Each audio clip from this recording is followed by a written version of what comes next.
Hello everyone, Arun here. In this video, we will try getting started with HBase. Like as always, without worrying about the syntax and all, we will just copy paste commands from the reference documentation and just get ourselves familiar with the environment. So I'll just put this on top.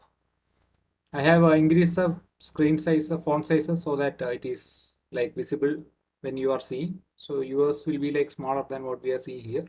So as you can see, I am in the default directory where we installed downloaded HBase.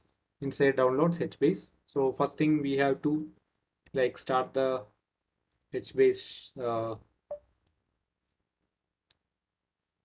running. We need to run it. So bin.start HBase to start the server.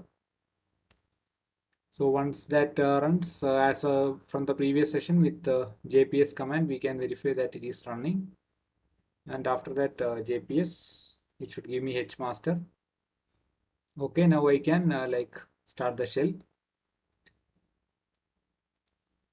/bin/hbase space shell. So that will open me the HBase shell. Then help.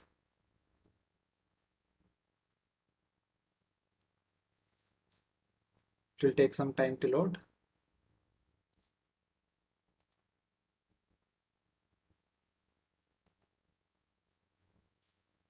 Okay.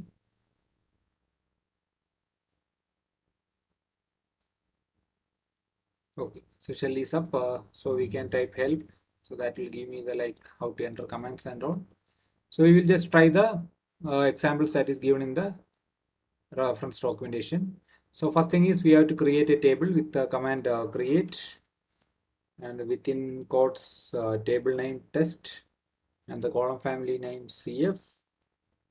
So what a column family is and all we will see in the next sessions. So that will create a table test. Then we can list the information about the table using the command list test. So that will tell me that okay, currently there is no data in that. Now describe command will give me like the column family details. Describe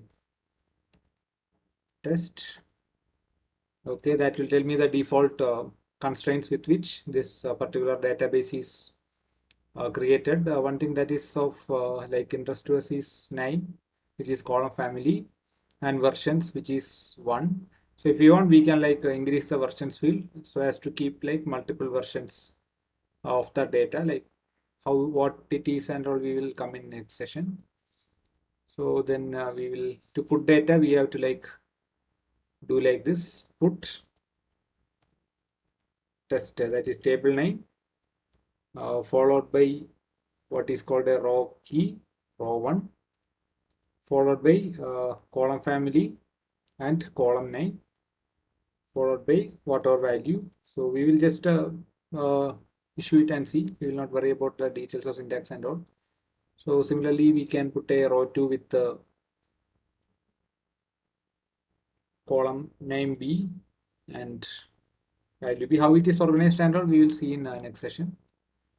So row 3 with the column family CF, column name C and value 3.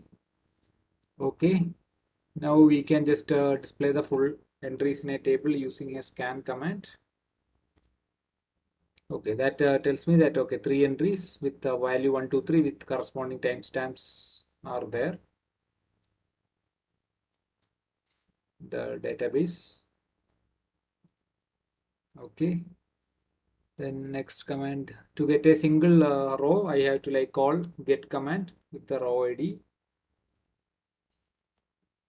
row 1.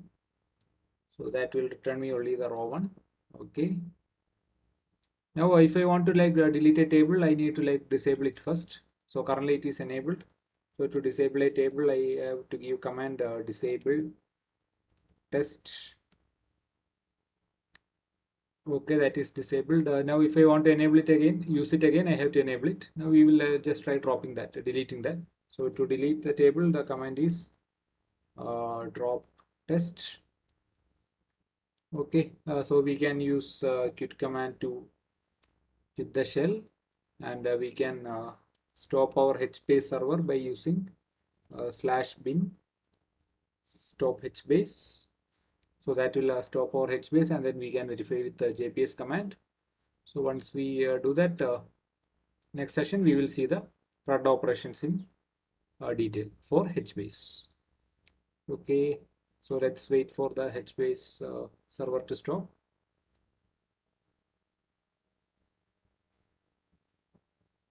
Okay, if you try JPS, you will see that the master has gone.